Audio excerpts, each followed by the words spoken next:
Hello and welcome to my easy to understand guide to Newsbeat on radio with a focus on audiences. This video is going to be particularly relevant for you if you are studying AQA A-level media studies, as Newsbeat is currently a set text on that specification. Newsbeat has a primarily young target audience, so mostly people from kind of 15 up to around 30 to 35. So let's have a think about how they target that particular age group. The hosts of the show are primarily people in their 20s with a few in their 30s, and having those primarily young people actually hosting Newsbeat really helps to engage a young audience. It gives them somebody that they can relate to.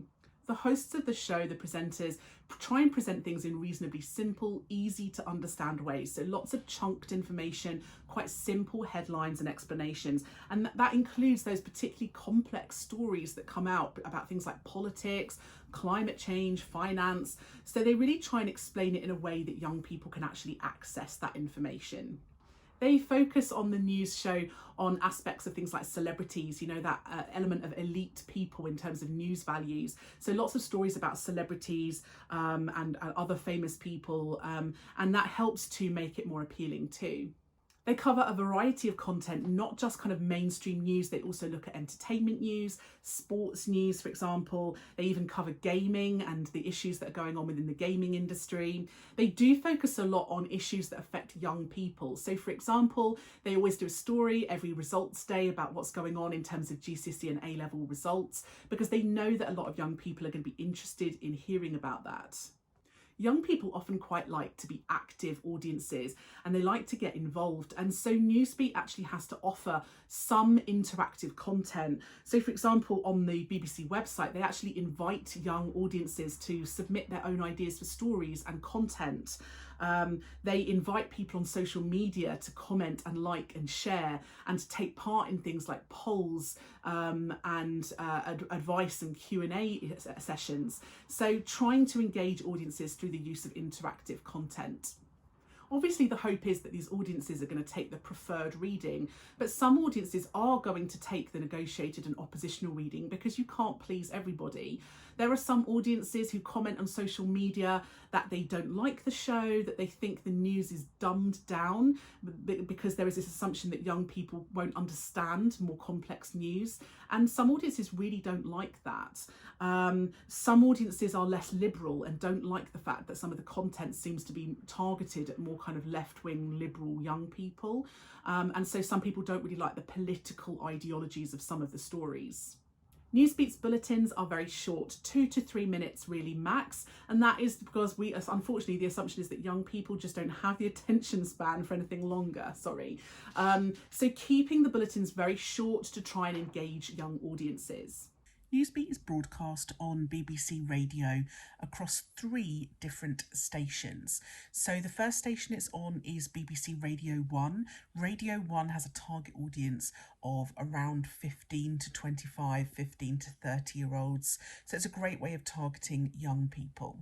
The second station it's broadcast on is BBC Radio 1 Extra, which again targets young people, but with a focus on trying to particularly engage young people from ethnic minority backgrounds, in particular from Black backgrounds. And the third station it is broadcast on is the BBC Asian Network radio station. And again, that's got a young target audience of under 35-year-olds with a focus on people from Asian backgrounds. So the target audience is primarily young people, but from quite a diverse ethnic background. Because they're funded by licence fees rather than advertisers, they don't have to bring in massive audiences to make advertisers happy. That means they can afford to take risks because their money is coming in from licence fees regardless of how many listeners they have. They can make programmes that perhaps are more niche and have smaller, more specific audiences than perhaps more mainstream commercial radio could. There are longer bulletins at 12:45 and at 5:45, and those time slots seem to suggest that they think that young people are more likely to be listening with more time on their hands then, and that could be to do with the timings of things like lunch breaks, whether that's at school or from jobs, and also the time that people might be getting home from work or sitting down to do homework.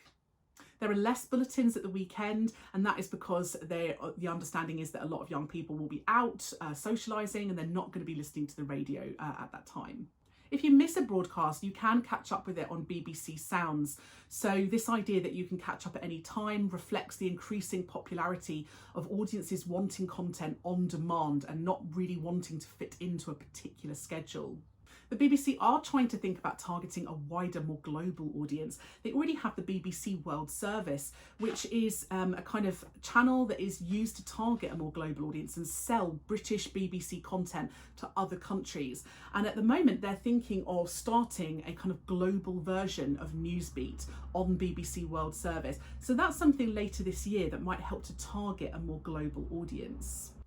BBC Radio obviously have their own news offices, and in theory I guess they could use those journalists and that content and those offices and resources to create the content for Newsbeat. But actually Newsbeat have their own individual office staffed by younger people, and I suppose that's because they realise that their content really does have to be different in terms of the way it's written and who it's written by, because of who it's written for.